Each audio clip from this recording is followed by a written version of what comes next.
لله نحمده ونستعينه ونستغفره ونؤمن به ونتوكل عليه ونعوذ بالله من شرور أنفسنا ومن سيئات أعمالنا من يهده الله فلا مضل له ومن يضلله فلا هادي له ونشهد أن لا إله إلا الله وحده لا شريك له ونشهد أن سيدنا ومولانا محمدا عبده ورسوله الذي أرسل بالحق بشيرا ونذيرا وداعيا إلى الله بإذنه وسراجا منيرا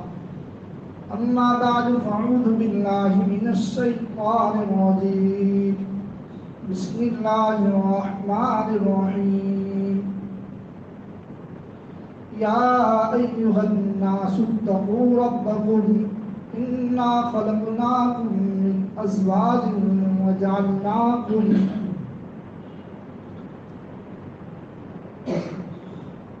قال النبي صلى الله عليه وسلم خيركم خيركم لأهله وأنا خيركم لأهلي إن الله وملائكته يصلون على النبي يا أيها الذين آمنوا صلوا عليه وسلموا تسليما اللهم صل على سيدنا محمد في أول كلامنا اللهم صل على محمد في أوسط كلامنا اللهم صل على محمد في آخر كلامنا جس بھائی دوستو بزرگوں اللہ نے دنیا میں پیدا کیا کسی کو مرد کسی کو عورت بنا ایک اللہ کا نظام ہے جہاں باپ ہوتا ہے وہاں پر بیٹا بھی ہوتا ہے جہاں ماں ہوتی ہے وہاں بیٹی بھی ہوتی ہے یہ اللہ کے اپنے نظام سے چلتا ہے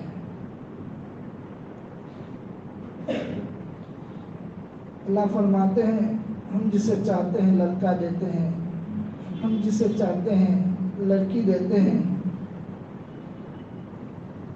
اسی کی قدرت کی کاریگری سے انسان دنیا میں وجود میں آتا ہے مگر انسان کو چاہیے کہ اللہ کے حد فیصلے پر راضی رہے اس لیے کہ اللہ کے نظام کے آگے کسی کا چلتا نہیں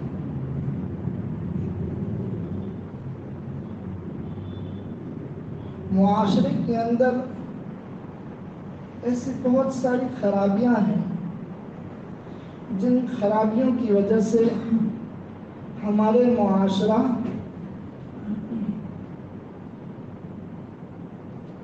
جس کی وجہ سے بدنامی کا ذریعہ بنتا ہے جس کو اللہ کا قرآن ملا جس کو محمد رسول اللہ صلی اللہ علیہ وسلم جیسا نبی اور وہ شریعت پاکیزہ لے کر آئے آج بھی اس قرآن کو ماننے والے اس نبی کی شریعت پر چلنے والے ایسے بہت سارے لوگ جو زبانی تو حملہ نہیں مگر دلوں سے اپنے دماغوں سے کبھی کبھی ایک لڑکی دو لڑکی تین لڑکی کے پیدا ہونے پر آج بھی ان کے پریشانی کے اوپر بل پڑ جاتا ہے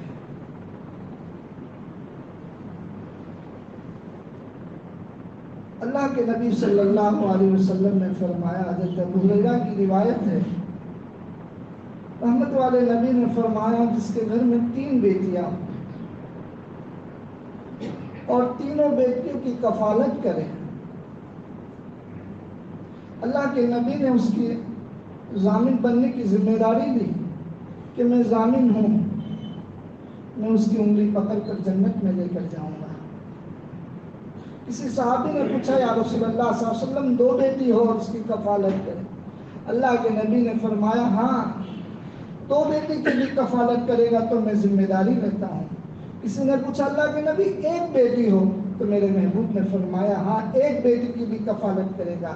تو بھی میں اس کی ذمہ داری لیتا ہوں۔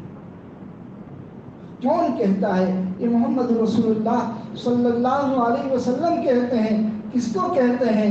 جو آج مسلمان گھرانے میں پیدا ہوا، جس کو بیٹی ہونے پر فخر ہے۔ اللہ کا نبی قیامت کا دن ہوگا، ان بیٹیوں کے باپ کو تلاش کرے گا اور اس کی انگلی پکڑ کر جنت میں پہنچائے گا۔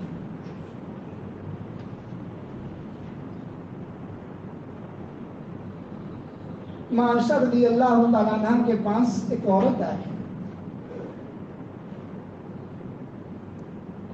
تو عائشہ رضی اللہ تعالیٰ عنہ نے کھجور کے 3 دانے دیے۔ ایک کھجور، اس عورت کے پاس 2 بیٹیاں تھیں، اس نے ایک بیٹی کو ایک کھجور دیا، دوسرا کھجور دوسری بیٹی کو دیا اور تیسرا کھجور اپنے پاس لے لیا۔ ابھی ماں دونوں بیٹی نے کھا لیا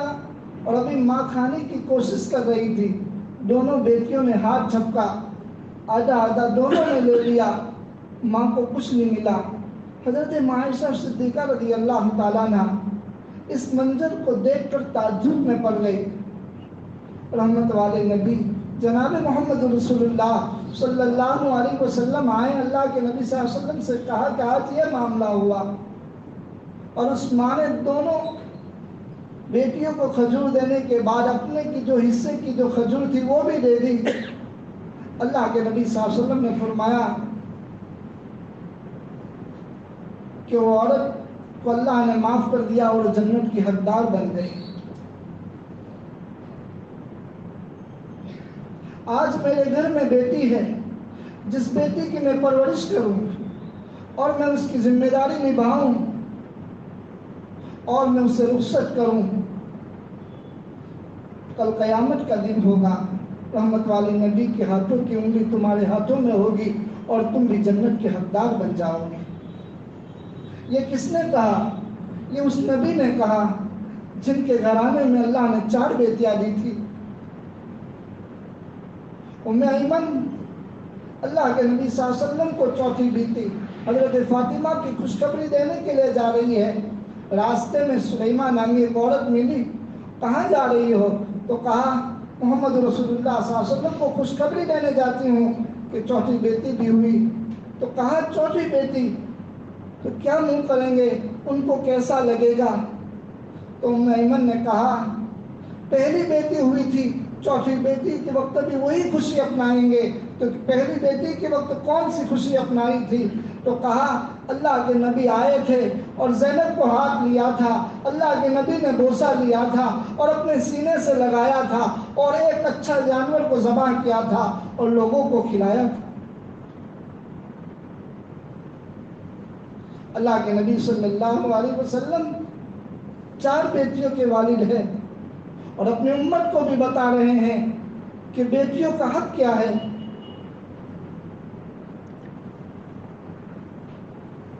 رحمت والے نبی صلی اللہ علیہ وسلم کی بیٹی حضرت زینب، ان کا نکاح ابو العاص سے ہوا۔ 2 بیٹی، ان کا رشتہ ابو لہب کے 2 بیٹوں سے ہوا تھا، مگر اللہ کے نبی صلی اللہ علیہ وسلم نے مکہ میں جب دین کی دعوت اور ایمان کی محنت کی تو وہاں باتیں چلی اور ان کی پنچایت کے اندر یہ طے ہوا کہ یہ اپنے گھریلو مسئلے سے، اپنے گھریلو الجھنوں سے فارغ ہیں، ان کو گھریلو ٹارچر دیا جائے جس کی بنیاد پر ان کی بیٹیوں کی طلاق ہو جائے۔ ابو لہب کے دونوں بیٹوں نے رشتے کو توڑ دیا۔ ابو العاص سے جب کہا تو ابو العاص نے کہا میں زینب کا رشتہ نہیں توڑوں گا۔ آخر وہ رشتہ باقی رہا۔ اللہ کے نبی جناب محمد رسول اللہ صلی اللہ علیہ وسلم مدینہ پہنچ گئے اور مدینہ پہنچنے کے بعد بدر واقع ہوا، اور بدر کے واقع ہونے کے بعد کچھ قیدی پکڑے گئے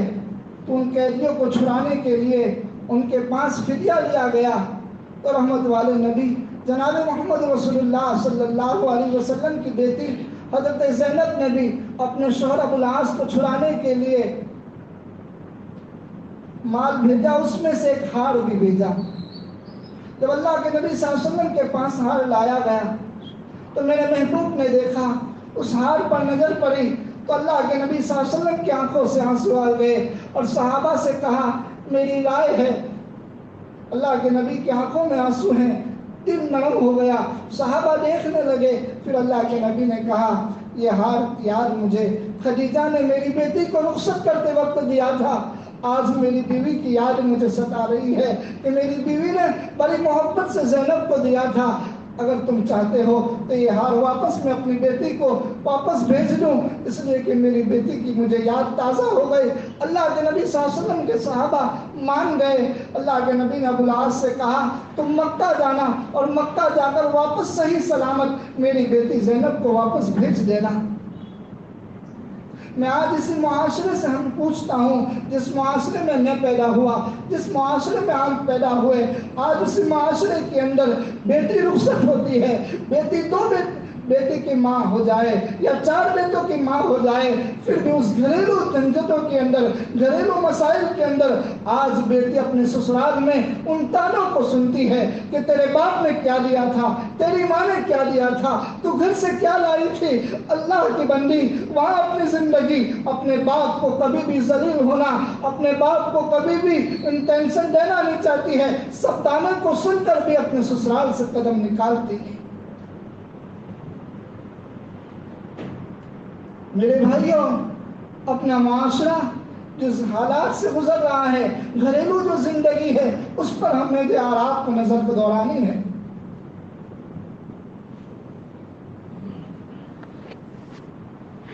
اللہ کے نبی صلی اللہ علیہ وسلم نے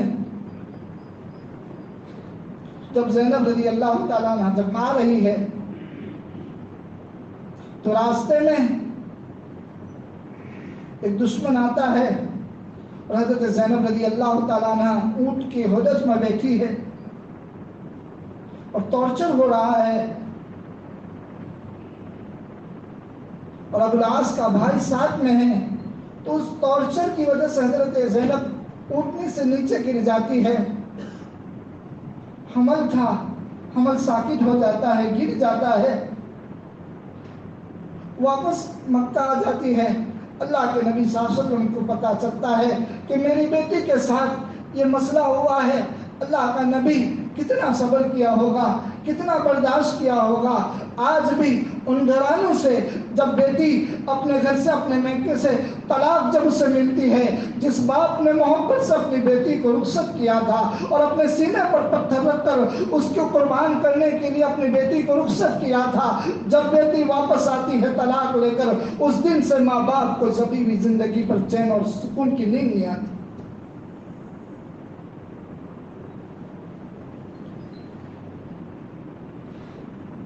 اس لیے ہمارا معاشرہ گھریلو جو زندگی ہے، ان گھریلو زندگی کو بنانے کی ضرورت ہے۔ حضرت فاطمہ الزہرا رضی اللہ تعالیٰ عنہ، ان کا نکاح حضرت علی رضی اللہ تعالیٰ عنہ سے ہوا۔ رقیہ ام کلثوم کا نکاح بعد میں حضرت عثمان غنی سے ہوا۔ حضرت عثمان غنی رقیہ رضی اللہ تعالیٰ عنہ جب بدر واقع ہوا تو حضرت عثمان غنی حضرت رقیہ کو دفن کر کے آ رہے تھے۔ ان کے دفن کے بعد دوسرا نکاح حضرت ام کلثوم سے ہوا۔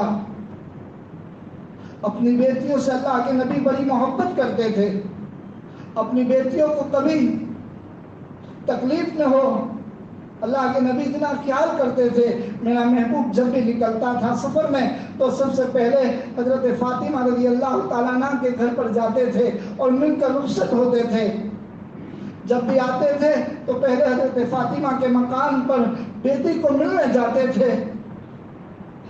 کون؟ یہ محمد رسول اللہ صلی اللہ علیہ وسلم اپنی بیٹی سے اتنی محبت کرتے ہیں۔ ارے میرے بھائیوں، آج میرا بیٹا وارث بنتا ہے، میرا مال کا وارث بنتا ہے، میرے مکان کا وارث بنتا ہے، میری زمین کا وارث بنتا ہے۔ یاد رکھو میرا اور آپ کا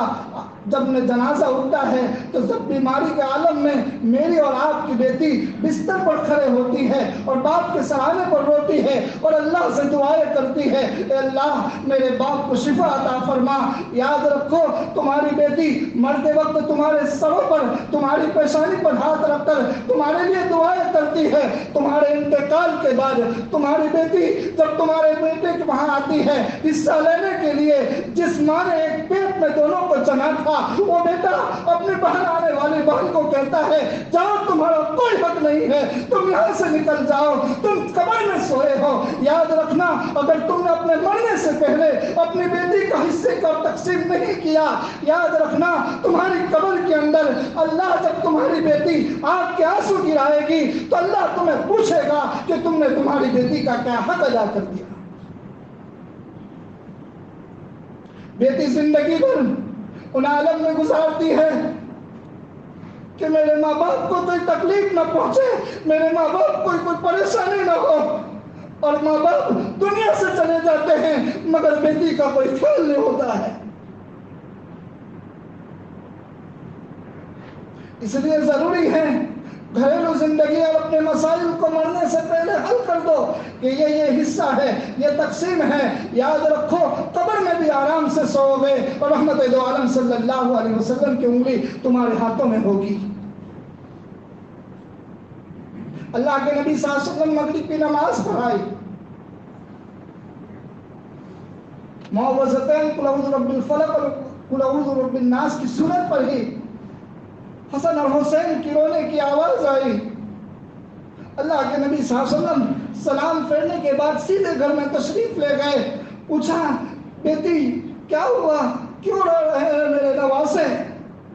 حضرت فاطمہ کی آنکھوں سے آنسو نکل گئے۔ اللہ کے نبی صلی اللہ علیہ وسلم گھر میں کچھ بھی نہیں ہے، بھوک اور فاقے کی وجہ سے یہ میرے معصوم بچے بھوکے ہیں جس کی وجہ سے رو رہے ہیں۔ اللہ کے نبی صلی اللہ علیہ وسلم نے ان نواسوں کو گلے لگایا، ان نواسوں کو گلے لگا کر ان کے سروں پر ہاتھ پھرایا اور کہا میری بیٹی تو بھی صبر کر لے، میں بھی صبر کرتا ہوں۔ آج وہ دین مجھے اور آپ کو ملا ہے جس دین سے مجھے اور آپ کو محبت ہے، جو شریعت محمد رسول اللہ لے کر آئے تھے، جس شریعت کو میں اور آپ لے کر جاتے ہیں۔ کبھی ان بیٹیوں سے پوچھو جو اپنے سسرال میں کن کن حالات سے گزر رہی ہے، کبھی ڈیرانی، کبھی جیٹھانی، کبھی نرن، کبھی بھوجائی، ان کو کیسے کیسے تانا دیتی ہے، کبھی اپنے بوڑھے ماں باپ کو کبھی کوئی شکایت نہیں کرتی، کبھی کوئی نہیں کہتی۔ کیوں نہیں کہتی؟ میرے بوڑھے ماں باپ کو نیند نہیں آئے گی، میرے بوڑھے ماں باپ کہاں جائیں گے، میرے بوڑھے ماں باپ کس کو کہیں گے۔ آج میں اور آپ کن کن حالات سے گزرتے ہیں، کورٹ کے چکر کاٹ کر دیکھو کتنی جوان بیٹیاں آٹوں میں رجسٹر ہے، ہاتھوں میں کاغذ ہے، وکیلوں کے پیچھے بھاگ رہی ہے اور کہہ رہی ہے، ان کے بوڑھے ماں باپ ان کے پیچھے ہاتھ جوڑ جوڑ کر کہتے ہیں میری بیٹی کا مسئلہ حل کر دو، میری بیٹی کا مسئلہ حل کر دو۔ اللہ ہمیں معاف فرمائے اگر ان معاشرے کے اندر سے یہ لٹ یہ بیماریاں رہ گئی تو اللہ ہمیں بھی نہیں معاف کرے گا۔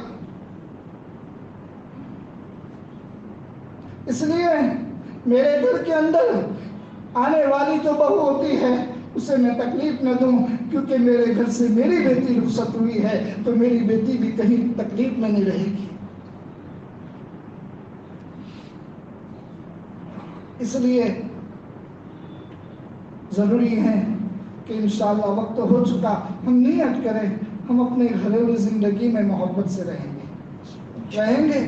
اپنی بیٹیوں کا خیال کریں گے، بیٹیوں کو تکلیف نہ پہنچاؤ، بیٹیوں کو تکلیف نہ پہنچاؤ۔ جن کے گھروں میں بیٹیاں ہیں باپ کے سرانے پر سر کے اوپر تیل ڈال کر مالش کرتی ہے،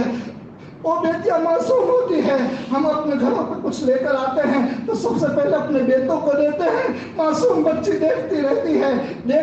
ہے، ہمیں تمنا ہے کہ یہ ہمیں کما کر دے گا، یہ تو کہیں اور جانے والی ہے، یہ تمہارے منظر کو دیکھ کر رخصت تو ہو جاتی ہے، مگر تم پہلے بیمار ہوتے ہو، تمہارے دل میں کچھ ہوتا ہے، وہ اپنے بچوں کو اپنے گھر والوں کو چھوڑ کر بوڑھے ماں باپ کو دیکھنے کے لیے آ جاتی ہیں، کیونکہ بیٹی کے دل میں اللہ وہ محبت ڈالے۔ اس لیے آج ضروری یہ ہے کہ اپنی زندگی میں اپنی بیٹیوں کا حق ادا کر کے دنیا سے رخصت ہو، ورنہ یاد رکھو تمہارے میرے جانے کے بعد کبھی کبھی بھائی آنے والی بہن ہوتی ہے، بہن سوچتی ہے میرا بھائی مجھے اندر لے گا کہ نہیں لے گا، میرا بھائی کیا کہے گا، جس گھر سے رخصت ہوئی تھی، جس گھر سے گئی تھی، ماں باپ کے جانے کے بعد وہ بہن آتی ہے، وہ بہن کہتی ہے میرے بھائی کی بہت مجھے کیا کہے گی، میں کس طرح سے جاؤں، کیسے جاؤں۔ اس کے چھوٹے چھوٹے معصوم بچے وہاں پوچھتے ہیں اماں ماموں کے وہاں کب جائیں گے، ماموں کے وہاں کب جائیں گے، ماں کہتی ہے بیٹا جائیں گے جائیں گے۔ ماں کب کہے گی کہ بھائی بدل گیا ہے، بھاوج بدل گئی ہے، گھرانہ بدل گیا ہے۔ اللہ معاف کرے، اللہ معاف کرے۔ اپنی زندگیوں میں اپنی اولادوں کو اتنی محبت دو، اتنی محبت دو کہ میری اولاد کسی کی محبت کی پجاری نہ بنے۔ یہ آخری بات کہہ دوں، آج کہتے ہیں لوگ لڑکیاں مرتد ہو رہی ہے، لڑکیاں مرتد ہو رہی ہے۔ میں کہتا ہوں بیٹیوں کو اتنا پیار دو، اتنا پیار دو، اتنا پیار دو، میری بیٹی کسی محبت کی پجاری کے پیچھے نہیں بھاگے، کسی کے پیچھے نہیں بھاگے۔ اور یاد رکھو کسی کی بیٹی کا رشتہ توڑنے میں ہاتھ نہ بڑھانا، کسی کی بیٹی کا گھر توڑنے میں تم ہاتھ نہ لگانا، اس لیے کہ جس باپ نے اپنے سینے پر پتھر رکھ کر بیٹے کو رخصت کیا تھا، جب طلاق لے کر آتی ہے اس دن سے ماں باپ کئی مولانا، کئی عامل، کئی بزرگ اور کئی لوگوں کے گھرانے کے چکر کاٹتے ہیں میری بیٹی کا دوسرا رشتہ ہو جائے، دوسرا نکاح ہو جائے۔ اللہ ہماری بیٹیوں کو عزت عطا فرمائے، اللہ ہمارے گھرانوں میں سکون عطا فرمائے، اللہ ہماری اولادوں میں محبت عطا فرمائے، اللہ ہماری بیٹیوں کی عزت آبرو کی حفاظت فرمائے، اور اللہ ہمارے مرنے کے بعد ہماری اولادوں میں وہ محبت باقی رکھے، اللہ ہمارے گھرانوں میں ان رشتوں کو باقی رکھے، اور ایک ایک کے حقوق کو ادا کرتے ہوئے ہم دنیا سے جائے۔ اللہ ہم تمام کو ایسی موت نصیب فرمائے جس میں اللہ راضی ہو، اس کا رسول راضی ہو، میرا جنازہ اٹھے تو لوگ کہے یہ وہ جا رہا ہے جس نے اپنے گھر کے ایک ایک افراد کا حق ادا کر دیا۔ اللہ مجھے اور آپ کو ایسی موت عطا فرمائے، اللہ پاک سب کی عمروں میں برکت عطا فرمائے، سب کے گھرانوں میں سکون عطا فرمائے، اللہ سب کے گھرانے کے مسائل کو حل فرمائے۔ اس لیے کہ حالات بہت حالات ہیں، اپنے گھریلو مسئلے کون کس کو بتانے جاتا ہے، کون کس کو کہنے جاتا ہے میرے گھر کا یہ مسئلہ، میرے گھر کا یہ مسئلہ۔ ہر آدمی اپنے گھرانے مسائل میں ڈوبا ہوا ہے، اللہ سب کے مسئلے کو حل فرمائے۔ آخر دعوانا